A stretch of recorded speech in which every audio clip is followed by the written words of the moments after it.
अभी ये अंकल के ऐसा बैक पेन से परेशान है या हर रात कमर के दर्द से आपकी भी नींद नहीं हो रही और हर रोज दवा खाकर भी आपको कोई खास फर्क नहीं हो रहा, तो आई सजेस्ट राहत की नींद के लिए ये थाईलैंड नेचुरल लेटेक्स की ऑर्थोपेडिक मैट्रेसेस यूज करो। और वो शॉप करने के लिए अपने हैदराबाद के सबसे first ortho Thailand natural latex mattresses की manufacturing company Sleepway mattresses visit, जहाँ पर ortho ultra soft single mattresses सिर्फ 5,000 रूपए से मिल जा रहे हैं और Thailand natural latex orthopaedics mattresses के साथ 2 मेमोरी फोम पिलोस और एक वाटरप्रूफ प्रोटेक्टर फ्री में आ जा रहा। यहाँ पर आपको फ्लेक्सिबल ऑर्थो बॉन्डेड।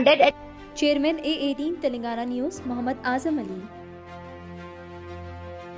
चादरघाट और MGBS बस स्टैंड के करीब दरियाए मूसा के ड्रोन से मनाजिर। हाइड्रा के कमिश्नर AV रंगनाथ ने हफ्ते के रोज़ मूसा नदी के साथ कई सैलाब से मुतासरा इलाकों का मुआयना किया और जारी रेस्क्यू और रिलीफ ऑपरेशंस का जायज़ा लिया। चादरघाट में उन्होंने रिहायशियों से बातचीत की और किए जा रहे इमदादी इक़दामात का जायज़ा लिया।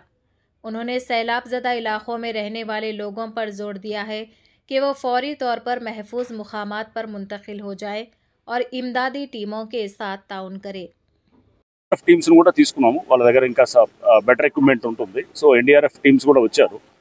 వాళ్ళ టీమ్స్ కూడా ఇప్పుడు ఎవరైతే స్టాండర్డ్ ఉన్నారో వాళ్ళని కూడా రెస్క్యూ చేయడానికి కూడా ఇప్పుడు మా వైపు నుంచి అన్ని కూడా ప్రయత్నాలు చేస్తున్నాము. అంటే స్టాండర్డ్ ఉన్న సేఫ్ ప్లేసెస్ తీసుకురావడానికి. బట్ యాజ్ ఈజ్ ఎవరికైతే ప్రాణానికి హానిగా ఉండే పరిస్థితి ఏమి లేదు.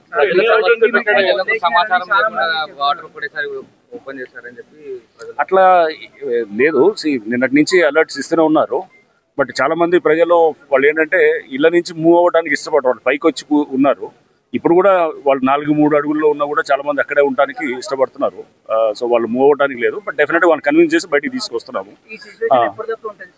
ఇది బహుశా సాయంత్రం కల్లా బెటర్ అవుతుంది. అంతా కూడా ఇప్పుడు తగ్గుతుంది, ఆల్రెడీ వాటర్ లెవెల్ తగ్గుతుంది.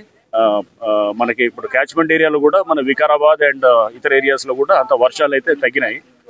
సో న్యాచురల్గా మనకి వర్షాలు తగ్గడంతో ఇన్ఫ్లోస్ కూడా తగ్గడంతో మనకి ఇక్కడ బెటర్గా ఉంది పరిస్థితి.